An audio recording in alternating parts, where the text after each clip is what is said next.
Oke, next kita akan masuk ke many to many. Jadi tadi saya udah ke tabel event, created by-nya saya ganti ke satu user semua, ke user 13. User 13 itu dengan role 2. Jadi kalian bisa random sih, role 2 mau yang apa aja. Tapi saya ini samakan semua jadi 13. Jadi kalau ketika kita login nanti, misalnya di sini saya Henry Creator, ke event list, maka akan muncul semua event yang dia punya saat itu. Oke, jadi ini close open close ini cuman fungsi biasa, nggak akan dibahas. Jadi kita akan membahas yang ketika event ini diklik berarti akan nanti muncul seperti ini adalah produk jadinya, ini adalah contoh jadinya. Misalnya ini adalah contoh jadinya, jadi ketika event diklik maka akan tampil detail dan juga guestnya siapa saja. Oke, langsung saja kita buat. Jadi pertama kita cek roots-nya dulu, dia mengarah kemana. Jadi kalau event seperti karena dia resource mengarah ke creator event controller, kita masuk ke sini ke method show ini. Di sini kita tambahkan code sebagai berikut. Pertama ya kita kasih pages dulu, ini untuk mempercantik navbar-nya. Oke, lalu kita get all events. Kita get event dengan ID yang dikirimkan pada parameter event find or fail ID. Lalu di sini kita coba dulu, kita return view keluarnya apa. Return view di sini creator. Oke, kita coba dulu. Kita refresh, masuk. Oke, guest list tidak ada. Jadi kita masuk ke tabel crowd ini dulu. Oke, kita komen ini dulu aja. Refresh. Oke, jadi untuk membuat guest listnya kita perlu membuat pivot table. Pivot table itu adalah penengah antara event dan user ini. User bisa datang di banyak event, lalu satu event juga bisa didatangi oleh banyak user. Untuk itu kita perlu membuat pivot table sebagai perantara. Jadi di sini kita perlu buat tabelnya dulu.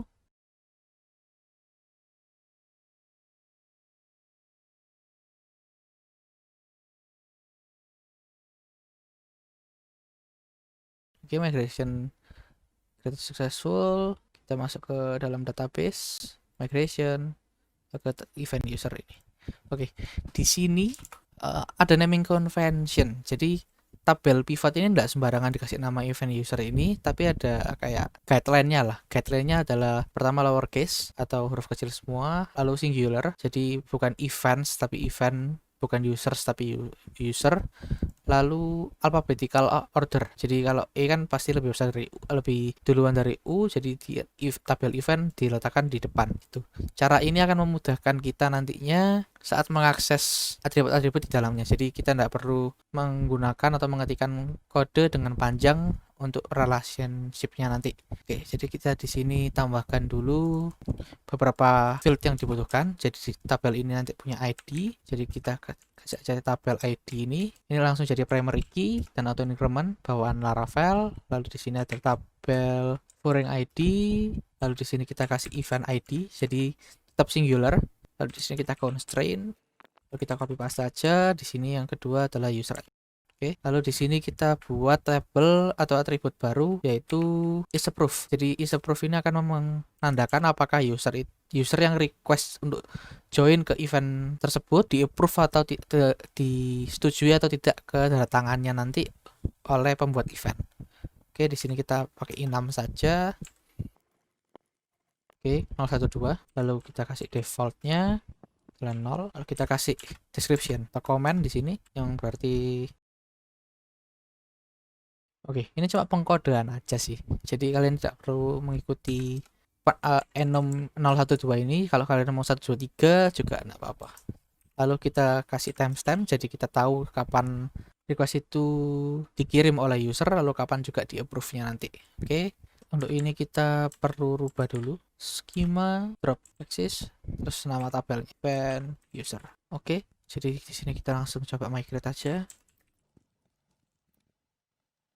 Oke, jadi ketika kita migrate seperti ini, kita sekarang langsung ke model, ke user. Di sini kita harus define relationship-nya. Jadi di sini kita public function, misalnya user ini berarti datang ke event. Jadi misalnya metodenya attend gini ya, Mas. Oke. Di return this belongs to many. Lalu di sini related class, jadi related classnya berarti event dot class, event class. Gini, lalu with pivot ini adalah nama parameter yang tadi kalian isikan. Berarti di sini ada isApprove. Lalu di sini juga with timestamps. With timestamps ini buat apa? Untuk mengakses created add atau updated add tadi. Lalu di sini sudah, ini attach ya. Oke, attach. Lalu di eventnya kita buat relationship juga. Di sini berarti public function guess. Oke, kita return this many user class. Oke, lalu sama dengan user berarti di sini pakai with pivot juga. Lalu di sini kita with timestamps juga. Oke, relationship-nya sudah kita define.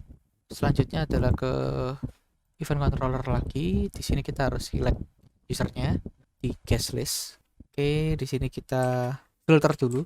Kita select all events, di mana event yang didapat itu selain events miliknya sendiri. Jadi selain events dengan ID yang ada di parameter.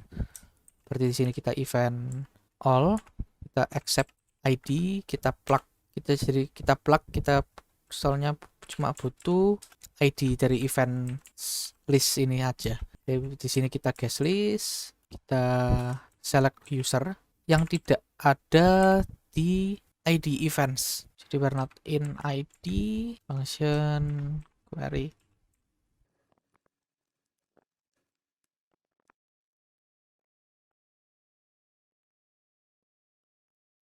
Oke.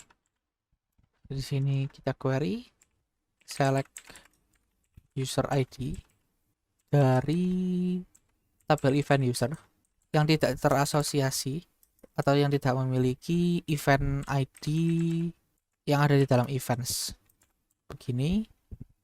Lalu kita juga select juga di sini where role dari user tersebut adalah user 3. Berarti adalah guest biasa atau normal user, bukan kreator maupun admin. 3, di sini kita get. Oke. Di sini kita get sudah, jadi kita tinggal tambahkan di sini guest list.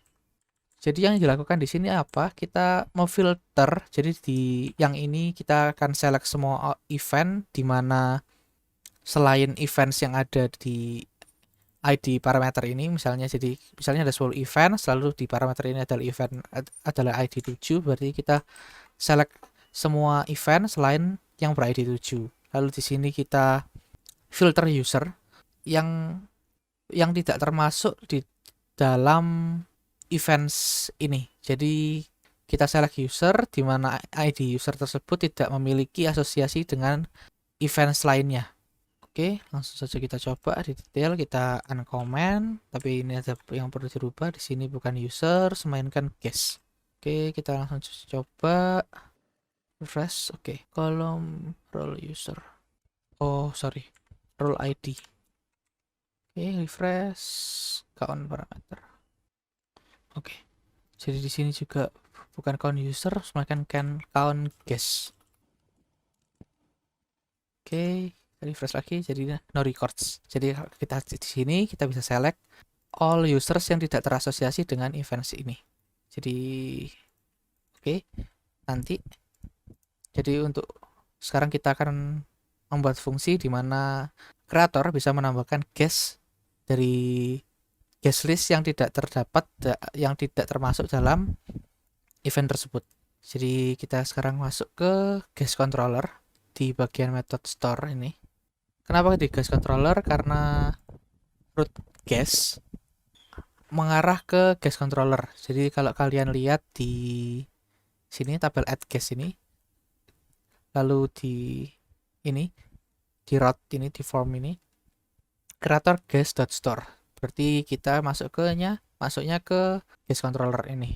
Lalu di sini kita akan menambahkan user tersebut dengan cara kita select dulu yang pertama, user, request user ID. Oke. Lalu kita di sini buat variabel baru attend. Lalu di sini kita user, kita panggil metodenya attends tadi yang ada dalam user model ini. Attends ini kita panggil lalu kita sync. Jadi ada beberapa metode di many-to-many ini. Jadi yang pertama itu ada attach seperti ini. Attach ini berarti cuma menambahkan saja. Lalu ada sync. Sync ini akan mendelete semua entry sebelumnya dengan user ID yang dikirimkan ini, lalu menambahkan entry baru. Jadi di sini kita tidak bisa menggunakan sync maupun attach, melainkan kita akan menggunakan sync without detach ini, fungsi ini. Jadi sync without detach ini dia akan melakukan sync, jadi dia akan insert entry baru di tabel pivot, di mana dia tidak mempedulikan record lama yang terasosiasi dengan user ID tersebut atau user yang ditemukan ini, define or fail ini. Begitu. Jadi di sini kita sync request ID-nya, request event ID sebagai value event ID, lalu di sini kita tambahkan array di mana ini adalah atribut pivot lainnya, jadi isApprove sama dengan 0. Jadi karena defaultnya adalah 0 kan. Jadi begini, lalu kita cek dulu di sini, kita return, lalu kita cek dulu apakah empty berarti user attach ini gagal, lalu kita redirect back. Oke. Lalu ini ternary expression, lalu di sini kita return lagi redirect, misalnya kalau berhasil proses edit seperti ini. Oke. Langsung saja kita coba, kita refresh, kita tambahkan user guest baru. Oke, langsung masuk seperti ini. Jadi yang defaultnya adalah pending, lalu kita kalau klik ini lagi modelnya, maka user tersebut sudah hilang. Jadi di sini kita add lagi misalnya, lalu hilang kan, berkurang listnya, lalu kita add lagi, di sini akan muncul no request left gitu. Tapi kalau kita ke event lainnya, tadi kan kita ke event test ini, lalu kita ke test 2, kita add, maka usernya akan muncul lagi di sini. Jadi di sini adalah prinsip many-to-many-nya. Jadi kan satu event bisa didatangi oleh banyak user, sedangkan satu user bisa mendatangi banyak event. Lalu kalau kita lihat di database-nya, kita refresh ke event user ini. Jadi entry-nya kan seperti ini. Jadi event ID 14 ke user ID 14. Lalu seterusnya, lalu di sini user ID 14 muncul lagi dengan event ID yang berbeda. Di sini prinsip many-to-many kita sudah selesai. Lalu bagaimana caranya kalau kita ingin menjalankan fungsi ini, approve atau reject ini? Caranya hampir sama seperti cara kita store. Selalu ini di method approve ini yang sudah dibuat tadi.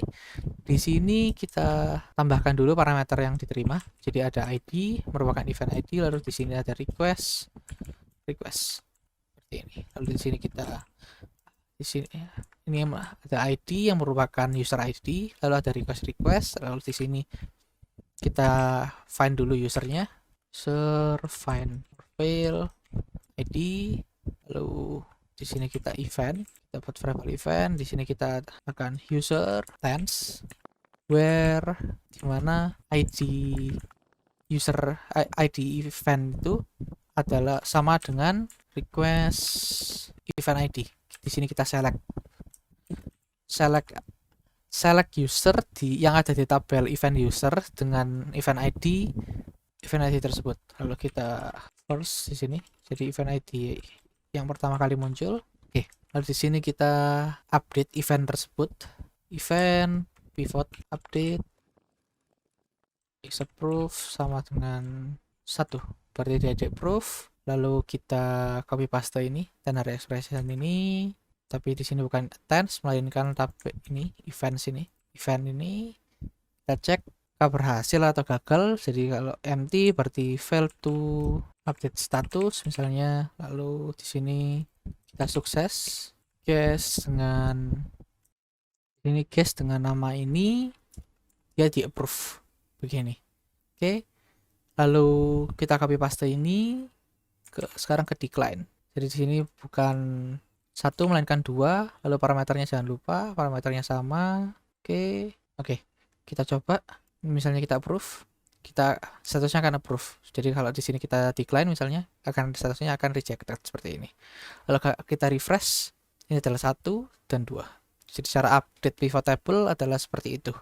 Oke, di sini kita sudah selesai untuk tabel, untuk role kreatornya menggunakan many to many. Kita bisa add user, bisa edit user tersebut, edit entry pivot table tersebut, apakah user yang masuk approve atau reject seperti itu. Lalu kita misalnya kita log out, kita masuk ke Henry user. Kita akan melakukan hal yang sama tapi di role user. Oke, untuk itu kita masuk ke user guest controller ini. Oke, kita lakukan select di sini. Misalnya jadi di sini attends. Jadi di attends event apa aja. Di sini kita check outnya user yang memiliki attends. Seperti ini.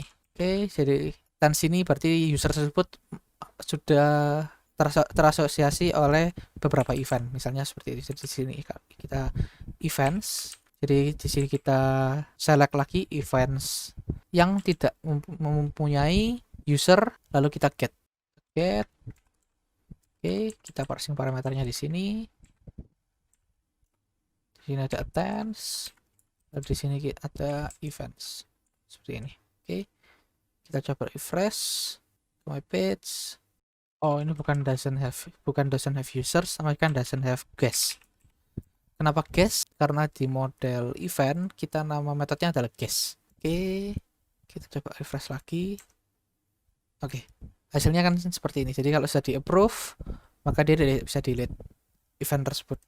Lalu kalau kita plus di sini, masih ada event-event lain yang dia belum join. Oke, lalu kita sekarang akan melakukan request to join ini. Jadi di sini di store ini kita melakukan validasi data dulu. Request, kita buat metodenya. Ini validasi biasa ya. Di sini kita validate event ID is required. Oke. Lalu di sini kita attends. Kita perlu user tersebut, kita panggil metodnya attends. Lalu fungsinya hampir sama seperti yang ada di creator guest controller ini, yang di store ini. Jadi kita bisa copy paste. Kita copy paste, ini request event ID, ini usernya kita ganti jadi out user. Is approve-nya sama dengan 0. Lalu di sini attend, kita cek if empty berarti fail. Berarti di sini fail to submit request. Misalnya seperti itu. Lalu di sini nggak berhasil, berarti kita request submitted. Oke, ini sudah. Sekarang kita langsung saja buat yang destroy sekalian. Oke, jadi kita out user attends. Nah, di sini adalah fungsi many to many lagi yang tadi belum kita pakai. Di sini kita menggunakan detach. Jadi ID yang dikirimkan ini merupakan ID event. Jadi kita detach ID. Oke, dengan ini event tersebut telah terhapus. Lalu kita return, redirect back. Sukses, seperti di sini deleted atau cancelled request dengan ID sekian ini. Nah, ID ini cancel. Oke, seperti ini. Oke, kita coba aja dari refresh. Misalnya kita tambahkan ini tes ada ini, kita send request pending. Jadi selama pending, user bisa withdraw atau bisa cancel application-nya. Jadi kita delete request cancel. Sebentar. Oke, seperti ini. Kita coba lagi, kita request ke event lainnya. Tes A lagi, karena tadi sudah di cancel, maka dia bisa join lagi. Kita kalau cancel, maka akan cancel seperti ini. Oke. Jadi kita misalnya send request ini. Lalu kita di tes seperti ini, gitu. Event list, tadi tes nama eventnya adalah tes AA. Maka kita akan masuk ke event ini dan Henry guest tadi akan muncul di sini. Maka dia sudah request. Lalu kalau kita approve di sini, kalau kita refresh page user ini akan statusnya menjadi approve seperti ini. Oke, kurang lebih begitu prinsip many to many-nya. Kalau kita refresh database, maka akan muncul juga entry baru dengan event ID 16 lalu user ID 14. Oke. Sepertinya cukup sekian untuk materi many to many relationship dengan menggunakan Laravel.